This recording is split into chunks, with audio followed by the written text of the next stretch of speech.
हमारा next topic है finishing of concrete surface. Finishing का मतलब है कि बेसिकली लेवलिंग करनी है हमारी जो सरफेस है उसकी, और उसे एक स्मूथ सरफेस जो है प्रोवाइड करना। तो सबसे पहला आता है फिनिशिंग ऑफ कंक्रीट सरफेस में। फिनिशिंग का मतलब है बेसिकली हम लेवलिंग कर रहे हैं हमारा जो सरफेस है, आउटर मोस्ट सरफेस है हमारा जो कंक्रीट का, और उसको एक स्मूथ सरफेस प्रोवाइड कर रहे हैं। तो उसके लिए सबसे पहले एक प्रोसेस होती है स्क्रीडिंग। स्क्रीडिंग में क्या करते हैं, जो भी एक्सेस मटेरियल जो होता है ना ऊपर से सरफेस से, वो हम रिमूव कर देते हैं। ठीक है, उसे बोलते हैं स्क्रीडिंग। स्क्रीडिंग मतलब क्या है, जो भी बेसिकली एक्सेस मटेरियल होगा उसे रिमूव कर रहे हैं और एक यूनिफॉर्म सरफेस प्रोवाइड कर रहे हैं। ठीक है, स्क्रीडिंग हम किससे प्रोवाइड कर सकते हैं, या तो हम कोई फ्लैट जो हमारे पास में फ्लैट वुडन प्लैंक हो उससे प्रोवाइड कर सकते हैं। ठीक है, जैसे यहाँ फ्लैट वुडन प्लैंक से जो स्क्रीडिंग कर रहा है, मतलब ऊपर जो एक्सेस जो भी हमारे पास सरफेस के ऊपर कंक्रीट है उसे रिमूव कर रहा है।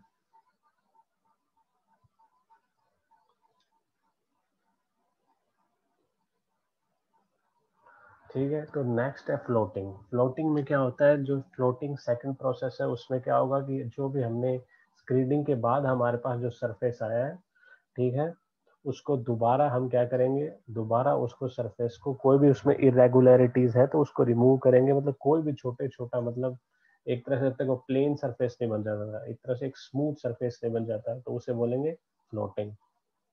ठीक है, ये भी एक वुडन प्लैंक लेके उसे प्रेस करके, ठीक है, उससे करते हैं। उसका नेक्स्ट होता है ट्रॉवलिंग। ट्रॉवलिंग में क्या होता है कि ट्रॉवल जो होती है हमारी, ठीक है, उससे हम क्या करते हैं, जो हमारा जो कंक्रीट का जो अब सरफेस है उसे प्रेस कर करके उसे स्मूथ बनाते हैं। ठीक है, ये तीन तरह की प्रोसेस है फिनिशिंग के अंदर। फिनिशिंग का मतलब क्या है, कंक्रीट का जो भी हमारा एक्सेस मटेरियल है जो हमारे लेवलिंग करनी है उसकी, और उसे एक फिनिशिंग स्मूथनिंग सरफेस प्रोवाइड करना है। उसके लिए सबसे पहले स्क्रीडिंग है जिसमें से एक्सेस मटेरियल रिमूव कर रहे हैं, फ्लोटिंग जिसमें स्मूथिंग प्रोवाइड कर रहे हैं, और ट्रॉवलिंग वो है कि जिसमें हमें प्रेस करके जो एक स्मूथिंग प्रोवाइड करनी पड़ती है।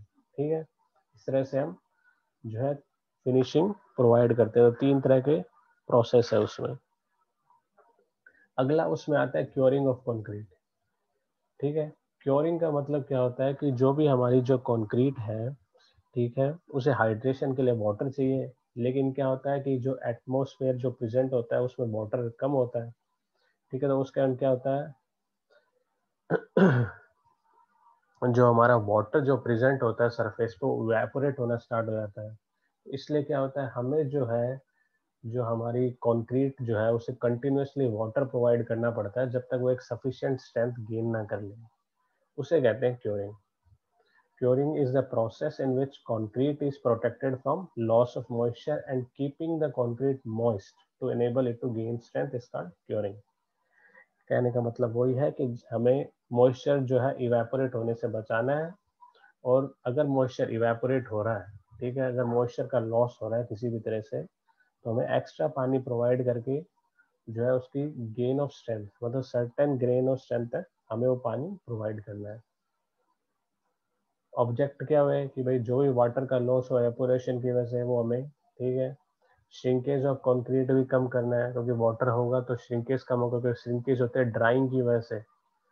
ठीक है, उसके बाद में प्रोसेस ऑफ हाइड्रेशन कंटिन्यूस करना है, स्ट्रेंथ को गेन करना है, और अगर हमारे श्रिंकेज होगा तो क्रैक्स प्रोड्यूस होंगे, इसलिए वो भी क्रैक्स नहीं प्रोड्यूस करने के लिए हमें क्या करना पड़ेगा, क्योरिंग करनी पड़ेगी। अब क्योरिंग कैसे कर सकते हैं इवेपोरेशन लॉस को बचाने के लिए, या तो हम उसे जो हमारी कंक्रीट है उसे शेड में रख दें, ठीक है, या पानी प्रोवाइड करते रहें, या उसे पूरी जो हमारा कंक्रीट है उसे उसको पूरा ही पानी में डुबा दें। ठीक है, या फिर हम कर सकते हैं कि भाई जो हमारे जूट बैग्स होते हैं उन्हें गीला करके हमारे जो क्या बोलते हैं, कोई भी हमारा जहाँ पे भी हमने कंक्रीटिंग की है उस पर लगा देते हैं। ठीक है, एक होता है मेम्ब्रेन क्योरिंग। मेम्ब्रेन क्योरिंग में कुछ नहीं होता कि एक इपॉक्सी रेजिन टाइप का हम कुछ भी लगा देते हैं जो भी सरफेस है उस पर। तो क्या होता है, जो कांटेक्ट जो होता है ना हमारा कंक्रीट का और एटमॉस्फेयर का, अब वो नहीं हो पाता है। ठीक है, मेम्ब्रेन में प्लास्टिक क्योरिंग भी हो सकती है कि मैंने प्लास्टिक की शीट लगा दी, ठीक है। स्टीम क्योरिंग में क्या करते हैं कि हम स्टीम प्रोवाइड करते हैं मतलब वाटर वेपर प्रोवाइड करते हैं। उससे क्या होता है, वाटर वेपर प्रोवाइड करने से हीटेड वाटर वेपर जो होती है उसे rate of gain of strength जो होता है वो जल्दी हो जाता है। मतलब पानी, मतलब जो rate of gain of strength जो होगा हमारे जो सीमेंट का या कंक्रीट का, वो बहुत जल्दी गेन ऑफ स्ट्रेंथ होगा। तो सबसे पहला होता है शेडिंग। शेडिंग में मतलब क्या किया हमने, मान लो हमने कोई भी बीम कास्ट करी, ठीक है, हमने बीम कास्ट कर ली। अब हमने इसको क्योरिंग करनी है, वाटर एटमॉस्फेरिक बचाना है। हमने क्या किया, इसको इसके ऊपर एक शेड प्रोवाइड कर दिया, डायरेक्ट सनलाइट से इसे प्रोटेक्शन दे दिया, सनलाइट से प्रोटेक्शन दे दिया गया, सनलाइट से। तो वाटर का इवेपोरेशन लॉस कम होगा, लेकिन होगा। ठीक है। अगला क्या किया, sprinkling of water. Sprinkling of water आपने देखा होगा घर बनते समय दीवारों पे करते हैं, कॉलम्स पे करते हैं। जब से मौका मिलता है हम थोड़ा पानी डालते रहते हैं ताकि हमारी जो एक certain amount of water present है हाइड्रेशन के लिए। पॉन्डिंग मेथड देखा होगा आपने, जब स्लैब कास्टिंग होती है, घर की छत डलती है, तो क्या करते हैं, पूरी छत के ऊपर उसे पानी भर के छोड़ देते हैं, ठीक है, 14-15 दिन के लिए। ताकि क्या होता है कि जितनी भी हमारी को स्ट्रेंथ गेन करवानी होती है उस रूफ की, वो उतने टाइम में गेन कर लेती है। अगला क्या आता है, covering concrete surface with Ghani bags. इसमें हमने देखा होगा जब हमारे कॉलम कास्ट होते हैं, ये कॉलम जो होते हैं उनको जो कई बार क्या होता है, बोरी जो होती है, गीली बोरी, उनसे कवर अप कर देते हैं। ये भी देखा ही होगा कि कॉलम्स जो होते हैं उनको कवर अप कर देते हैं, उनको रैप कर देते हैं गनी बैग से, ठीक है। मेम्ब्रेन क्योरिंग में कुछ नहीं होता, एक तरह से आपने प्लास्टिक शीट्स लगा दी, ठीक है, कोई भी एक एक्स्ट्रा लेयर ऑफ प्रोटेक्शन लगा दिया, जिसकी वजह से जो डायरेक्ट कांटेक्ट जो है ना हमारा कंक्रीट का आउटर मोस्ट सरफेस और एटमॉस्फेयर के बीच में, वो खत्म हो जाता है। स्टीम क्योरिंग में बता ही दिया कि भाई हम जो क्या करते हैं, जो वाटर वेपर है उससे डायरेक्ट कांटेक्ट में लाते हैं हमारा जो कंक्रीट सरफेस का। उसके वजह से क्या होता है, जो हमारी rate of gain of strength जो है हमारी कंक्रीट की बढ़ जाती है, और वेपर्स का प्रेजेंट होने की वजह से जो एटमॉस्फेयर, मतलब क्या, एक तरह से ह्यूमिडिटी तो इंक्रीज कर रहे हैं।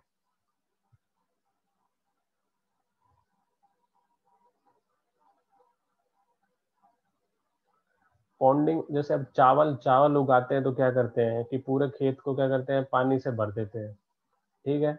उसी तरह से ये जैसे इधर फोटो में देख लो,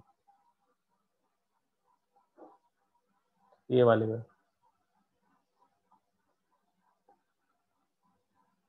ये रहा पॉन्डिंग मेथड का। ये पूरी जो हमारी छत है उसको पानी से भर के छोड़ दिए,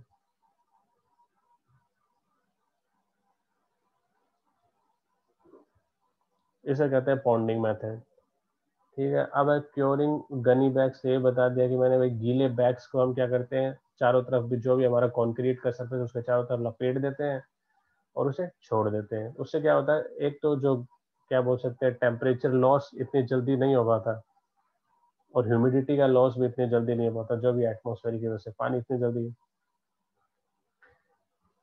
देखो इसमें कोई सॉलिड मेम्ब्रेन को रिमूव, सॉलिड और लिक्विड को सीलिंग कंपाउंड लगाते हैं, सीलिंग कंपाउंड लगाए तो कोई इपॉक्सी रेजिन लगाते हैं, ठीक है। ये ज्यादातर कहाँ यूज होगी, जहाँ पे हमारी क्या बोलते हैं, हम क्योरिंग कर पाए लेकिन पानी क्वांटिटी जो है हमारी लेस हो। जैसे कहीं पे राजस्थान जैसे एरिया में, वहाँ पे हम पानी जो है एक्स्ट्रा वेस्ट नहीं कर सकते, तो हम वहाँ पे क्या कर सकते हैं, मेम्ब्रेन क्योरिंग कर सकते हैं, प्लास्टिक शीट्स लगा कैसे भी करके प्रोटेक्शन प्रोवाइड करें।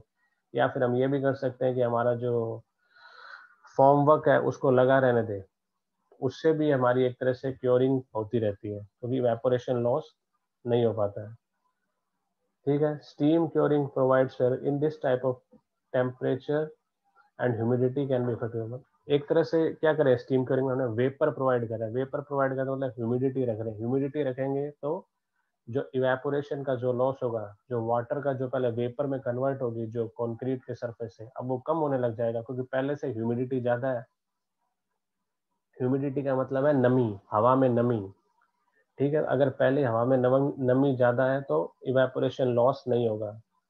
और इससे rate of gain of strength भी जल्दी होता है। ठीक है, अब ये अलग अलग कुछ बता रखे हैं कि भाई वैसे तो हर एक के लिए बेसिकली जब तक कंक्रीट अपनी डेड वेट को कैरी करने की क्षमता नहीं पा ले सकती है, मतलब जब तक अपनी स्ट्रेंथ उतनी गेन नहीं कर लेती है, जब तक वो अपनी डेड वेट को कैरी कर सके, जब तक हम क्योरिंग करते हैं।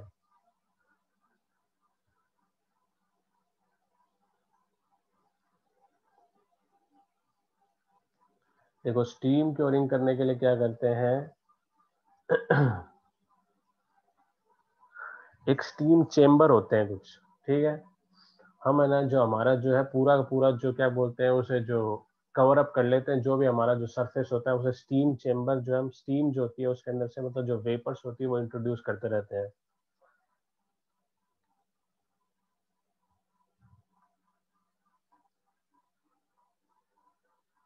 और ड्यूरेशन ऑफ क्योरिंग जो है बेसिकली हर के हिसाब से अलग अलग होती है, डिपेंड करती रहती है ड्यूरेशन ऑफ क्योरिंग भी, ये आप किस चीज के लिए कर रहे हो।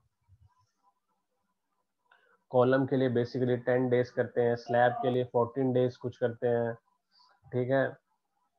तो इस तरह से आपकी क्योरिंग बीम के लिए भी 7 to 8 डेज ही होती है। अब आता है अगला जॉइंट्स, तो उसमें सबसे पहले आता है कंस्ट्रक्शन जॉइंट्स। कंस्ट्रक्शन जॉइंट्स का मतलब ये होता है, तो अभी आपने ये तो देख लिया ना क्योरिंग क्या होता है। क्योरिंग का मतलब मेन ये है कि हम क्योरिंग किस लिए कर रहे हैं, ताकि इवेपोरेशन का लॉस जो भी है वाटर को हम उसे दोबारा प्रोवाइड कर सके, ताकि हमारी हाइड्रेशन रिएक्शन हो सके और जिससे हमारी स्ट्रेंथ गेन हो सके कंक्रीट की। इसके लिए हमने अलग अलग देखे कि हम क्यों रिक्वायरमेंट क्यों है क्योरिंग की, इवेपोरेशन लॉस मतलब प्रिवेंट करने के लिए, कंक्रीट को इम्परमेबल बनाने के लिए, ठीक है, क्रैक से बचाने के लिए, उसके बाद में rate of gain of strength को करने के लिए, उसके बाद में श्रिंकेज से रोकने के लिए। फिर हमने देखा कौन कौन से मेथड से कर सकते हैं, तो हमने शेडिंग प्रोवाइड कर रहे हैं। शेडिंग के बाद हम उसमें क्या प्रोवाइड कर रहे थे, वाटर की सिर्फ स्प्रिंकलिंग कर रहे हैं, किसी से पानी प्रोवाइड कर रहे हैं, पाइप से किसी मेथड से। उसके बाद हम पॉन्डिंग मेथड कर रहे हैं जो हम स्लैब में करते हैं, ठीक है। उसके बाद में हम चाहे उसे गनी बैग से कवर कर रहे हैं, मतलब गीले कट्टों से कवर कर रहे हैं, गीले बोरी से कवर कर रहे हैं, ठीक है। उसके बाद हम मेम्ब्रेन क्योरिंग कर रहे हैं, मतलब कोई extra layer of protection provide कर रहे हैं जिसकी वजह से हमारा जो कांटेक्ट है एटमॉस्फेयर और हमारे कंक्रीट का सरफेस उसको खत्म कर रहे हैं, ठीक है। या स्टीम क्योरिंग कर रहे हैं, या हम पहले से वेपर प्रोवाइड कर रहे हैं जिसकी वजह से हमारा ह्यूमिडिटी का लॉस हो नहीं रहा, ठीक है, और स्ट्रेंथ गेन भी जल्दी हो रहा है। कंस्ट्रक्शन जॉइंट अब अगला है हमारा। कंस्ट्रक्शन जॉइंट वो होते हैं, जैसे मान लो आप कोई भी कंस्ट्रक्शन कर रहे हो, आज आपका दिन का कहीं खत्म हो गया, मतलब आज जैसे आप सड़क बना रहे हो जैसे कंक्रीट की रोड, और एक सर्टेन एक्सटेंट तक जाके मतलब आज आपने 1.5 किलोमीटर तक की सड़क बना ली, तो कहाँ पे भी आपका जो खत्म होगा ना आज का जो, और आपको कल का जो वर्क स्टार्ट होगा, तो उसके बीच में आप क्या करते हैं, कंस्ट्रक्शन जॉइंट प्रोवाइड करते हैं, ठीक है। उसे बोलते हैं कंस्ट्रक्शन जॉइंट्स। तो कंस्ट्रक्शन जॉइंट्स अलग अलग तरह के हो सकते हैं, एक्सपेंशन जॉइंट्स हो सकते हैं, आइसोलेटेड जॉइंट्स हो सकते हैं, ठीक है, कॉन्ट्रैक्शन जॉइंट्स हो सकते हैं। तो कंस्ट्रक्शन में अलग अलग तरह के जॉइंट्स होते हैं बेसिकली। वैसे कंस्ट्रक्शन जॉइंट्स प्रोवाइड करते हैं जब आपका जॉब एक दिन का फिनिश हो गया और नेक्स्ट दिन का जॉब स्टार्ट हो रहा हो।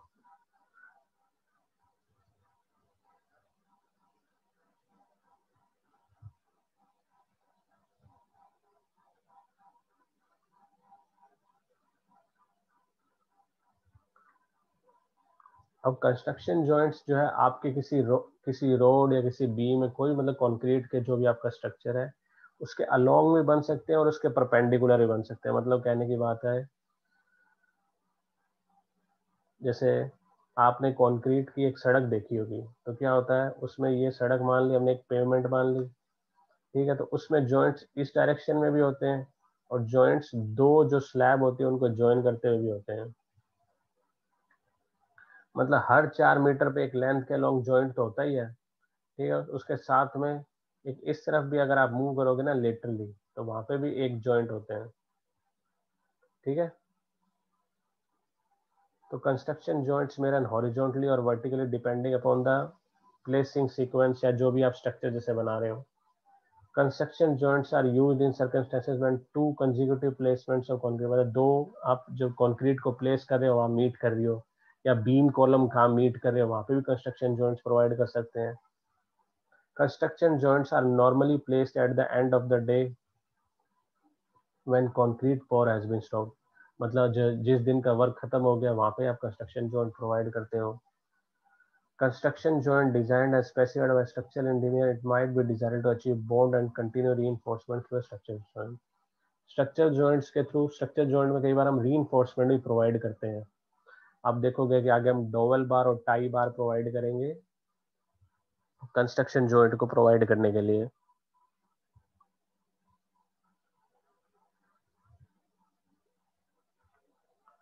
ठीक है, अगला है, if enough PCC is available at the construction joint can be placed eight transverse contraction joint. अब ये कहने का मतलब है कि जैसे आप, जैसे हम जो सड़क बनाते हैं ना, तो हर 4 मीटर पे एक कॉन्ट्रैक्शन जॉइंट बनाते हैं। ठीक है, हर 4 मीटर पे एक लेटरली के डायरेक्शन में एक कॉन्ट्रैक्शन जॉइंट होता है।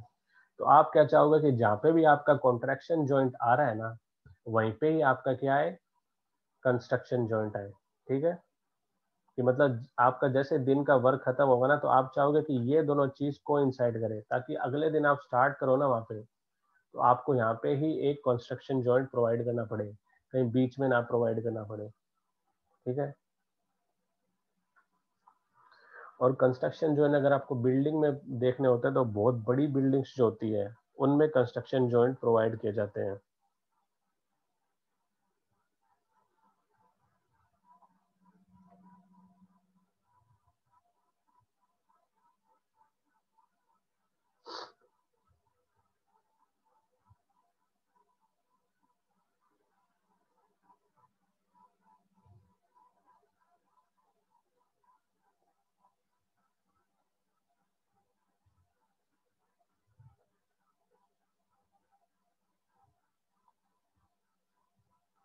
इसमें दिया कि अगर कोई लार्ज स्ट्रक्चर है तो construction joint should be placed at not more than 18 metre apart. मतलब ये कुछ, ये डिपेंड करता है, ये स्ट्रक्चर टू स्ट्रक्चर डिपेंड करने पे कंस्ट्रक्शन जॉइंट कितने पे प्रोवाइड करना पड़ेगा, कहाँ पे प्रोवाइड करना पड़ेगा, टी बीम में कहाँ प्रोवाइड कर रहे हैं। ठीक है,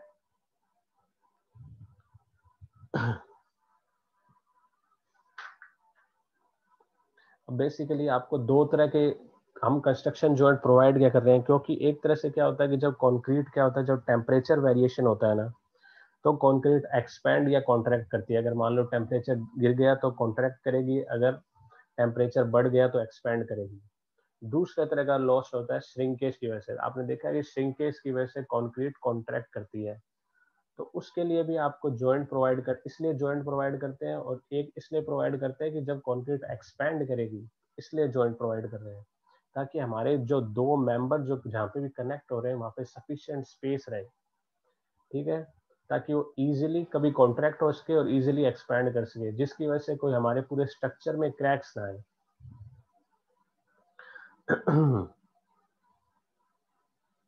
ये सब में आ गया सबको?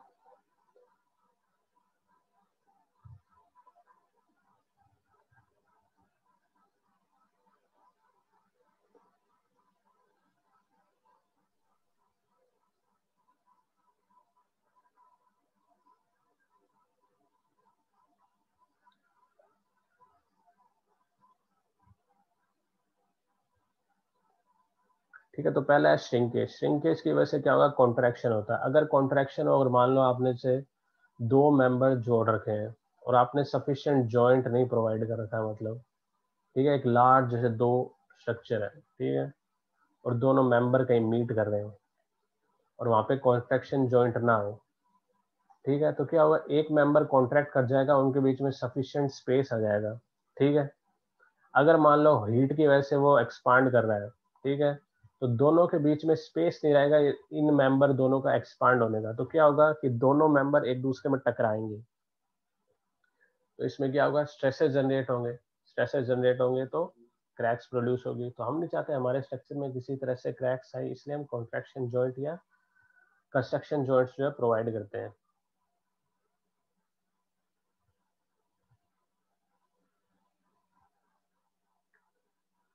अब सबसे पहले आता है एक्सपांशन जॉइंट। ठीक है, एक्सपांशन जॉइंट आपने देखा होगा ब्रिजेस में।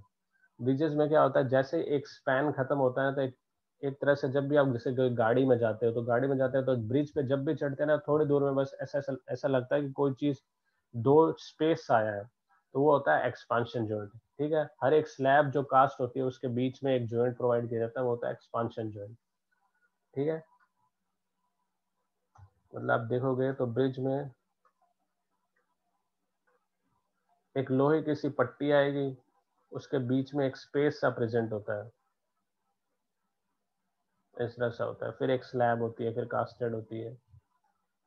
तो एक्सपांशन जॉइंट प्रोवाइड किया जाता है ब्रिजेस में। इसी तरह से बिल्डिंग्स में प्रोवाइड किया जाता है, अगर मैसिव स्ट्रक्चर है तो, बहुत बड़ा स्ट्रक्चर है तो। ठीक है, एक्सपांशन जॉइंट इसलिए प्रोवाइड करते हैं ताकि कंक्रीट अगर टेम्परेचर बढ़े और एक्सपैंड करे, ठीक है, तो एक सफिशिएंट स्पेस रहे, दोनों के बीच में कोलिजन ना हो और किस तरह के जो हमारा स्ट्रक्चर है उसकी जो है स्ट्रेंथ लूज ना हो।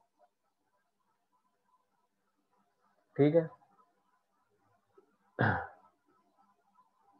आइसोलेटेड जॉइंट्स जब प्रोवाइड करते हैं कि मतलब कोई भी एक मेंबर को दूसरे मेंबर से अलग रखने के लिए, दोनों दो मेंबर को डिफरेंशिएट करने के लिए एक दूसरे से, बीम को कॉलम से या किसी भी तरह से दोनों को डिफरेंशिएट करने अलग रखने पर। कॉन्ट्रैक्शन जॉइंट्स मैंने बता दिया कि जहाँ पे भी आपको मतलब ऐसा लगे कि जहाँ पे भी क्रैक्स आ सकती है, वहाँ पे आप क्या प्रोवाइड करोगे, construction contraction joints. Contraction joint basically provide किए जाते हैं, इसमें हर जगह प्रोवाइड किए जाते हैं, पर मेनली आप देखोगे जो सीसी रोड्स होती है, सीमेंट कंक्रीट की रोड्स होंगी, उसमें हर 4 मीटर पे जो लिटरली एक कॉन्ट्रैक्शन जॉइंट प्रोवाइड होता है। ठीक है, एक लिटरली एक कॉन्ट्रैक्शन जॉइंट प्रोवाइड होता है।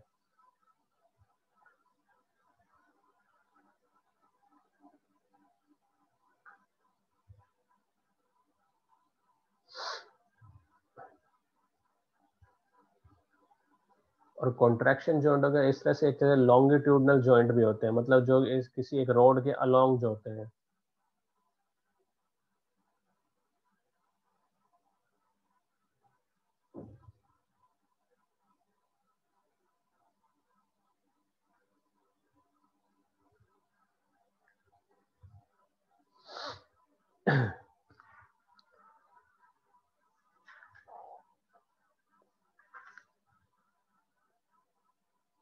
अब क्या होता है कि जब अलग अलग जॉइंट्स प्रोवाइड जो आप कर रहे हैं, ठीक है,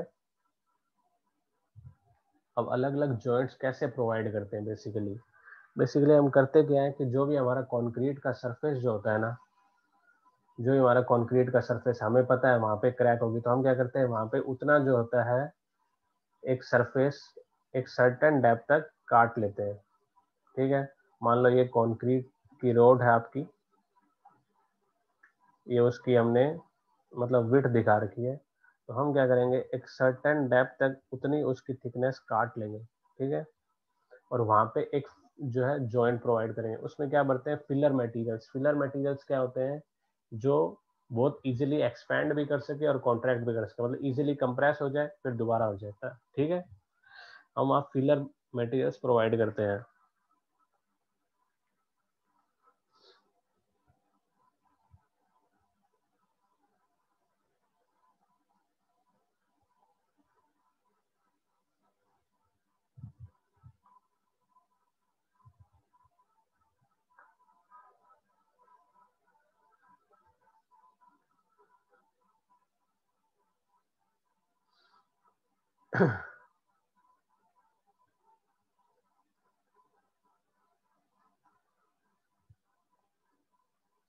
अब ये इसमें कोई बता रखा होगी कि हमें डिटरमाइन कैसे करना है कि हम कहाँ पे जो है हमारा जो क्या बोल सकते हैं ये 100 कट प्रोवाइड करेंगे, मतलब जॉइंट के लिए 100 कट प्रोवाइड करेंगे, तो बेसिकली हर के लिए अलग अलग जो है। ठीक है, इसमें बोला हुआ है कि 24 to 36 टाइम्स का स्लैब थिकनेस पे हम क्या करते हैं, हर एक पे हम क्या प्रोवाइड करते हैं, हमारा 100 कट। ठीक है, ये सब मतलब कोई हार्ड एंड फास्ट रूल नहीं है, ये बेसिकली डिपेंड करता है एक तो आपके स्ट्रक्चर कौन सा है। अगर मान लो आपका बहुत बड़ा स्ट्रक्चर मतलब बहुत बड़ा एक सीमेंट कंक्रीट का स्ट्रक्चर, तो वहां आप प्रोवाइड कर सकते हो। रोड्स पे प्रोवाइड कर सकते हो, ठीक है। लेकिन जैसे अब आपने स्ट्रक्चर बनाया जिसमें ब्रिक्स इन्वॉल्व है, simple plastering of cement involve है, तो वहां पे आपको कोई प्रोवाइड करने की जरूरत नहीं है कोई भी तरह का जॉइंट, ठीक है। ठीक है, इसलिए हमेशा पहले पता होना चाहिए कंस्ट्रक्शन कौन सा है। बेसिकली जो इंजन जो आएगा आपका स्ट्रक्चरल इंजीनियर, वो ही आपको बताएगा कि आपके इसमें आपको कहाँ कहाँ प्रोवाइड करने हैं या प्रोवाइड नहीं करने हैं।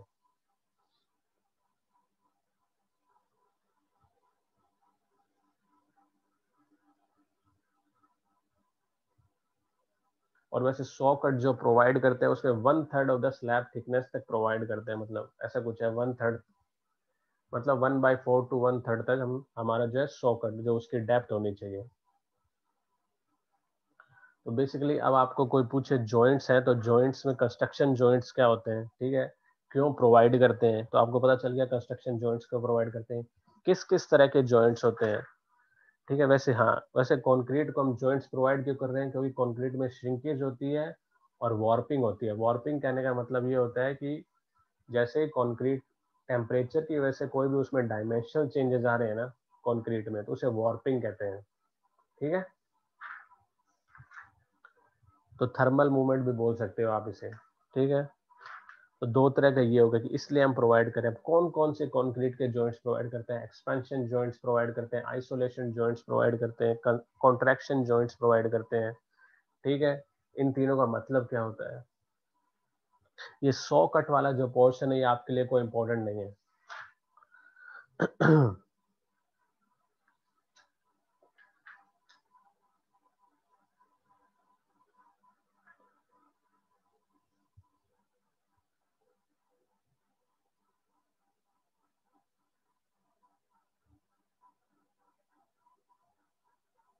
अब इसमें ये बता रखा है कि भाई किस किस तरह से हम वेरियस जॉइंट्स जो होते हैं उनको फिलअप करते हैं। अब मान लो कोई क्रैक्स है, तो क्रैक्स के लिए हम क्या करते हैं, ग्राउटिंग करते हैं। जैसे मान लो कोई भी क्रैक्स जो प्रेजेंट होंगे ना, हमारी ग्राउटिंग का मतलब ये होता है, जैसे मान लो आपके किसी कंक्रीट वॉल में ये क्रैक आ रखी है, तो आप क्या करोगे, उसे सर्टेन जो है उसकी 25 mm तक क्या करोगे, उसे खोद लोगे, ठीक है। खोदने के बाद क्या करोगे, एक डेंस पेस्ट बनाओगे। डेंस पेस्ट का मतलब है जिसमें सीमेंट की रेशियो ज्यादा हो, सीमेंट और सैंड का एक डेंस पेस्ट बनाओगे। वो 1:1 की रेशियो का हो सकता है या 1:2 की रेशियो का भी हो सकता है, ठीक है। वो डेंस पेस्ट बनाओगे और उसके बाद एक क्या होता है, एक हाई प्रेशर गन होती है, हाई प्रेशर गन मान लो या हाई प्रेशर पाइप मान लो, कुछ भी मान लो। उससे क्या होता है, कंक्रीट एक हाई प्रेशर से हम शूट करते हैं और उस क्रैक में फिलअप कर देते हैं। इस तरह से कर सकते हैं एक, या हम क्या करते हैं, एक एक्सपांशन जो करके कंक्रीट होती है, एक्सपेंसिव कंक्रीट, वो क्या होती है, जैसे वो सेट करेगी ना तो वो एक्सपांड करना शुरू कर देती है, जिसकी वजह से क्या होगा, कोई भी क्रैक्स या फिर क्रैक्स अंदर जो प्रोपोगेट हो रहे होंगे ना, वो फिलअप होना स्टार्ट कर जाते हैं, ठीक है। अब है contraction joint. Contraction joint provide ही वहां कर रहे हैं जहां क्रैक स्टार्ट होती है, ठीक है। तो ये इंटेंशनल गैप होता है कॉन्ट्रैक्शन जॉइंट वाले, मतलब हमें पता होता है कि हर 4 मीटर पे जो है हमारी कौन, मतलब मैं सिर्फ पेमेंट की बात कर रहा हूँ, सड़क की बात कर रहा हूँ, तो हर 4 मीटर पे हम क्या होता है, सीमेंट मतलब जो सीमेंट कंक्रीट रोड में कॉन्ट्रैक्शन जॉइंट प्रोवाइड करते हैं।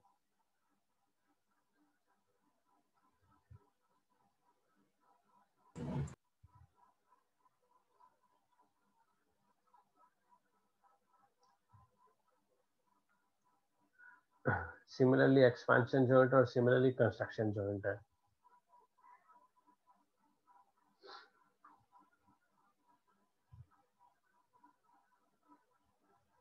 अब बताओ, मुझे अभी तक कोई डाउट है तो किसी को।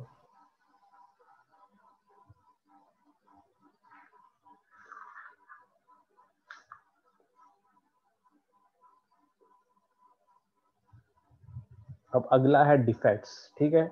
डिफेक्ट्स कहने का मतलब है कि हमने जो कंक्रीट बनाई है या फिर हमने जो हमारा कंस्ट्रक्शन स्टार्ट कर लिया, जो स्ट्रक्चर बना लिया हमारा, ठीक है, उसमें किसी भी तरह से डिफेक्ट, डिफेक्ट कैसे आ सकता है कि मैंने रीइंफोर्समेंट सही ढंग से नहीं लगाई, मैंने कवर से ढंग से नहीं प्रोवाइड किया। कवर क्या होता है,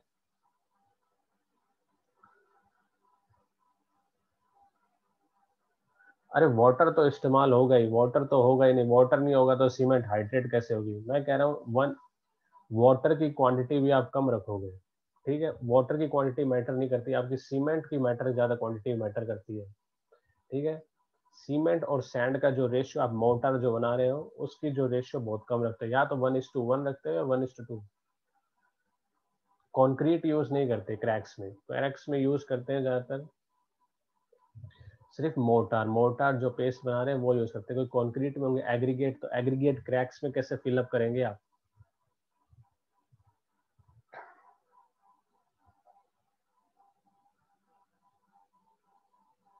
अगला होता है डिफेक्ट्स। तो डिफेक्ट्स क्या होता है, किसी वजह से भी हो सकते हैं डिफेक्ट्स। मान लो कौन हमने स्ट्रक्चर बनाया, उस वजह से हमारा कोई हैवी लोड गिर गया जिसकी वजह से क्रैक आ गई। ठीक है, या बनाते समय हमने कवर का ध्यान नहीं रखा, ठीक है, कवर सफिशिएंट प्रोवाइड नहीं किया जिसकी वजह से क्या हो रहा है, अब कवर का फॉलिंग हो रही है। हमने जो कंक्रीट जो है बनाई है उसे वाटर का इंग्रेशन हो गया, किसी तरह से पोर में पानी घुस गया। ठीक है, उसके वजह से एल्कलीज या फिर एफ्लोरोसेंस हो रही है, कोई भी अलग अलग तरह के हो रहे हैं, या फिर हमारी कंक्रीट का ऊपर का जो सरफेस है वो स्पेलिंग हो रही है, कुछ भी हो रहा हो, उनको बोलेंगे डिफेक्ट्स। तो डिफेक्ट्स माइक्रो डिफेक्ट्स भी हो सकते हैं और मैक्रो डिफेक्ट्स होते हैं।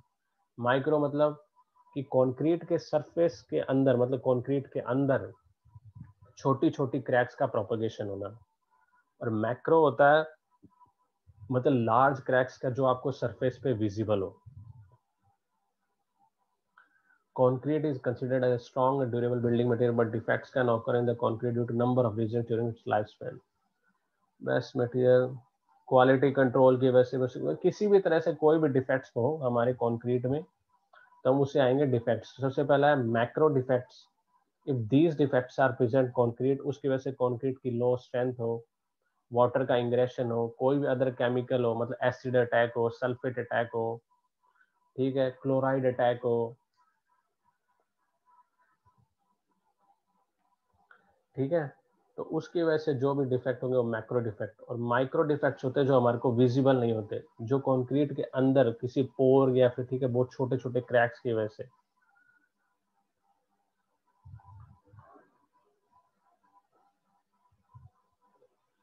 अब डिफेक्ट क्या होता है, कॉजेज ऑफ डिफेक्ट्स। आपने बनाते समय कंक्रीट की क्वालिटी का ध्यान नहीं रखा, ठीक है, क्वालिटी कंट्रोल अच्छा नहीं है, आपने जो मिक्स बनाया कंक्रीट का वो अच्छा नहीं है, आप जो लेबर काम कर रहे थे अनस्किल्ड लेबर हुए, तो वो आपकी कंक्रीट को सही ढंग से हैंडल नहीं कर पाए हैं, आपने क्योरिंग के टाइम वाटर प्रोवाइड नहीं किया तो श्रिंकेज ज्यादा हो गया।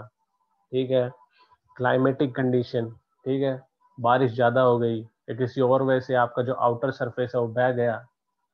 ठीक है, या फिर आपका एक्सपोजर टू एटमॉस्फेरिक एजेंट्स, एक तरह से केमिकल्स का एक्सपोजर हो गया आपका, कि मतलब आपके फाउंडेशन में सल्फेट कंटेंट बहुत ज्यादा है, तो उसकी वजह से आपकी जो कंक्रीट है उसमें डिफेक्ट आ गए। अब उन डिफेक्ट की वजह से बेसिकली होता कैसे, पहले आता है freeze thaw effect. Freeze thaw effect का मतलब होता है कंक्रीट के अंदर पानी भर जाता है, वॉइड्स के अंदर, वॉइड्स के अंदर पानी भर जाता है। अब ठंड हो गई, ठंड में क्या होगा, वो वॉइड्स वाला जो पानी है वो बर्फ बन जाएगा। बर्फ बनते ही वॉल्यूम इंक्रीज कर जाती है वाटर की, उसके वजह से वॉइड्स का एक्सपांशन हो जाएगा। ठीक है, और थोइंग का मतलब क्या होता है, वही जब बर्फ जब पानी में दोबारा बदलती है तो क्या होगा, वो अब और ज्यादा डीप इंग्रेशन कर पाएगा कंक्रीट के अंदर, तो अब कंक्रीट आपकी क्या हो गई, परमिएबल बन गई। ठीक है, अब कंक्रीट की स्ट्रेंथ भी कम हो गई क्योंकि उसमें वॉइड्स ज्यादा हो गए। ठीक है, तो इससे होता है फ्रीज एंड थॉ इफेक्ट। इसका मतलब ये होता है केमिकल अटैक। केमिकल अटैक का मतलब ये होता है कि कोई भी केमिकल प्रेजेंट है आपके वाटर में, किसी भी तरह सॉइल में प्रेजेंट है, किसी भी तरह से उसका जो अटैक है उसे बोलेंगे केमिकल अटैक। तो केमिकल अटैक में सल्फेट अटैक मेन होता है, एसिड अटैक मेन होता है, और क्लोराइन अटैक। सल्फेट और क्लोराइड, सॉरी, हाँ हाँ, सल्फेट क्लोराइड और एसिड बेसिकली ये तीनों होते हैं, किससे होंगे, बेसिकली ये उससे सी वाटर से, मेन ज्यादा सी वाटर से होते हैं, या फिर आपकी सॉइल जो है उसमें सल्फेट कंटेंट ज्यादा है तो होते हैं।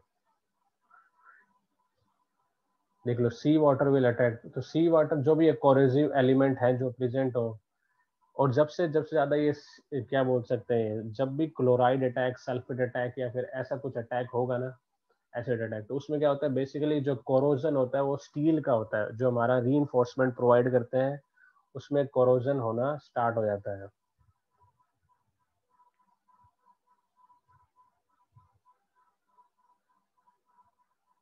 अभी तक बताओ, किसी को डाउट है तो।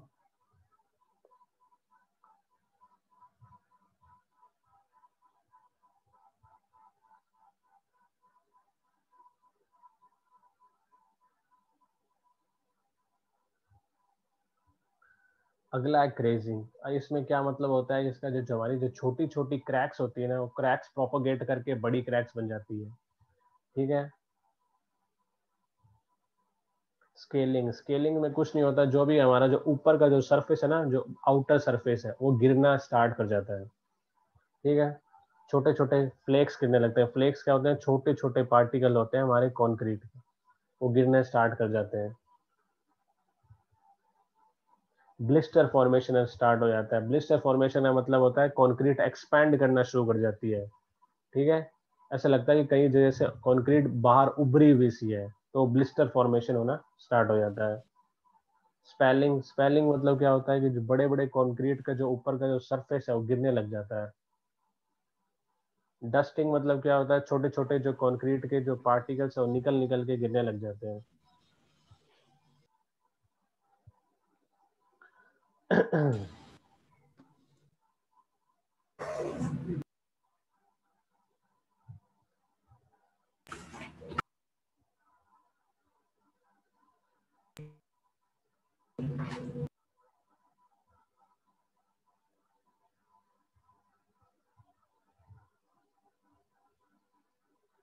फॉरेन ऑब्जेक्ट्स मतलब मान लो आपने कंक्रीट बनाते समय कोई फॉरेन ऑब्जेक्ट्स आ गए और उनकी वजह से जो है हमारी कंक्रीट में प्रॉब्लम